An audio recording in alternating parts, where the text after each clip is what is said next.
Welcome to Sun Life solar technical talk. आज की इस वीडियो के अंदर हम देखने जा रहे हैं सन लाइफ एसएल एलीट 6 किलोवाट की बीएमएस कॉन्फ़िगरेशन के बारे में। सबसे पहले मैं आपको ये बताता चलूं कि बीएमएस कॉन्फ़िगरेशन का फायदा क्या होता है। जब भी आप अपने इन्वर्टर के साथ लिथियम बैटरी यूज करते हैं तो उसके लिए आपके इन्वर्टर और बैटरी के दरमियान कम्युनिकेशन का होना जरूरी होता है। अदरवाइज आपकी बैटरी जो है बहुत ज्यादा ओवरचार्ज या डिस्चार्ज हो जाती है, या फिर आपके सारे के सारे पैरामीटर जो है वो आपके इन्वर्टर के ऊपर प्रॉपर दिखाई नहीं देते। इन सारे मसलों से बचने के लिए जिस तरीके का इस्तेमाल किया जाता है उसको हम कहते हैं बीएमएस कॉन्फ़िगरेशन। बीएमएस कॉन्फ़िगरेशन करने के लिए आपने दो स्टेप का ख्याल रखना होता है। सबसे पहले स्टेप के अंदर आपने अपने इन्वर्टर और बैटरी के दरमियान फिजिकल कनेक्शन करना होता है। फिजिकल कनेक्शन करने के लिए आपके इन्वर्टर और बैटरी के दरमियान एक वायर यूज होती है जिसको हम बीएमएस वायर कहते हैं। ये जो वायर होती है इसकी दोनों साइड पे RJ45 कनेक्टर लगे होते हैं। इस वक्त जो बैटरी हम यूज कर रहे हैं वो है सन लाइफ का SL48100M मॉडल। ये पाइलनटेक बैटरी है और इसके साथ जो वायर है वो बिल्ट इन इसके बॉक्स के साथ आती है। वायर की एक साइड पे आपको इन्वर्टर लिखा हुआ दिखाई देगा और दूसरी साइड पे आपको बैटरी दिखाई देगा। आपने जब भी वायर का कनेक्शन करना है तो आपने मेक श्योर करना है कि जिस साइड बैटरी लिखा हुआ है उसको आपने बैटरी के अंदर RS485 पोर्ट के ऊपर अटैच करना है।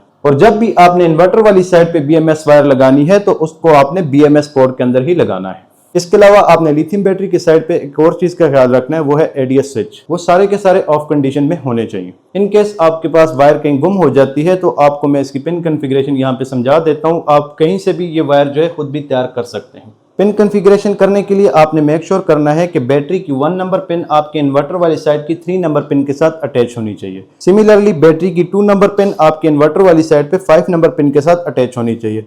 और इसके बाद जो बैटरी की 3 नंबर पिन है वो आपके इन्वर्टर की साइड पे 8 नंबर पिन के साथ अटैच होनी चाहिए। तो इस तरह आप RJ45 कनेक्टर को इस्तेमाल करते हुए अपनी मर्जी से ये वायर दोबारा भी बना सकते हैं। उम्मीद करता हूं कि अभी तक आपको फिजिकल कनेक्शन और इसकी जो पिन कॉन्फ़िगरेशन है वो समझ आ चुकी हो। अब इसके बाद जो दूसरा स्टेप है उसके अंदर हमने अपने इन्वर्टर के अंदर कुछ सेटिंग्स करनी होती हैं। उसके बाद हमारी जो बैटरी है वो इन्वर्टर के साथ प्रॉपर कम्युनिकेट करना शुरू कर देती है। यहाँ पे अगर आप गौर करें तो आपके पास जो बैटरी का आइकन है वो स्टेबल है और दूसरा आपको यहाँ पे बैटरी की जो परसेंटेज है वो 100% शो हो रही है। तो अब इस इन्वर्टर और लिथियम बैटरी की आपस में कम्युनिकेशन करवाने के लिए इस इन्वर्टर के अंदर हम सेटिंग करेंगे। उसके लिए हम सबसे पहले एंटर के बटन को प्रेस करेंगे। उसके बाद हम डाउन एरो की मदद से 5 नंबर सेटिंग के ऊपर जाएंगे और वहां से बैटरी टाइप को चेंज करेंगे।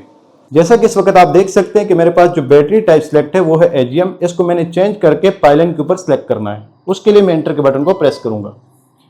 जैसे ही मैंने एंटर का बटन प्रेस किया तो अब आप देख सकते हैं कि बैटरी टाइप की ऑप्शन ब्लिंक कर रही है। यानी इसका मतलब यह है कि यहां से अब मैं बैटरी टाइप को चेंज कर सकता हूं। इसके बाद हम डाउन एरो की मदद से अपनी जो बैटरी टाइप है उसको AGM से चेंज करके पाइलन के ऊपर ले जाएंगे और उसके बाद हम एंटर के बटन को प्रेस करेंगे। इसके बाद हम एस्केप के बटन को प्रेस करेंगे। जैसे ही मैंने एस्केप का बटन प्रेस किया तो यहाँ पे आपने गौर किया है कि जो बैटरी का आइकन पहले ब्लिंक नहीं कर रहा था अब वो ब्लिंक करना स्टार्ट हो चुका है। यहाँ पे बैटरी आइकन की ब्लिंकिंग ये चीज इंडिकेट करती है कि हमारा जो इन्वर्टर है वो हमारी बैटरी के साथ प्रॉपरली कम्युनिकेशन कर रहा है। अब हम ये चेक करते हैं कि जैसे ही हम इसकी बीएमएस वायर को यहाँ से निकालेंगे तो क्या हमारा इन्वर्टर बैटरी के साथ कम्युनिकेट कर सकेगा या नहीं। इस वक्त मैंने अपने इन्वर्टर की बीएमएस पोर्ट के अंदर से बीएमएस वायर को निकाल दिया है। अब थोड़ी ही देर में आप देखेंगे कि हमारे इन्वर्टर के अंदर एक फॉल्ट शो होगा 61 नंबर का। इस वक्त आप देख सकते हैं कि हमारे इन्वर्टर की स्क्रीन के ऊपर 61 नंबर का फॉल्ट शो हो चुका है, जिसका मतलब यह है कि लिथियम बैटरी और इन्वर्टर आपस में कम्युनिकेट नहीं कर पा रहे। तो यहाँ से ये चीज कंफर्म होती है कि जब भी आपने लिथियम बैटरी की बीएमएस कॉन्फ़िगरेशन करनी है तो आपने दोनों स्टेप का ख्याल रखना है। एक तो आपने फिजिकल वायर भी अटैच करनी है और दूसरा आपने इन्वर्टर की सेटिंग भी चेंज करनी है। अदरवाइज अगर आप इसमें से कोई भी एक स्टेप मिस करेंगे तो आपकी प्रॉपर बीएमएस कॉन्फ़िगरेशन नहीं होगी। अब हम दोबारा अपने इन्वर्टर के अंदर बीएमएस वायर को लगाएंगे और देखते हैं कि ये जो फॉल्ट है ये खुद बहुत खत्म होता है या नहीं।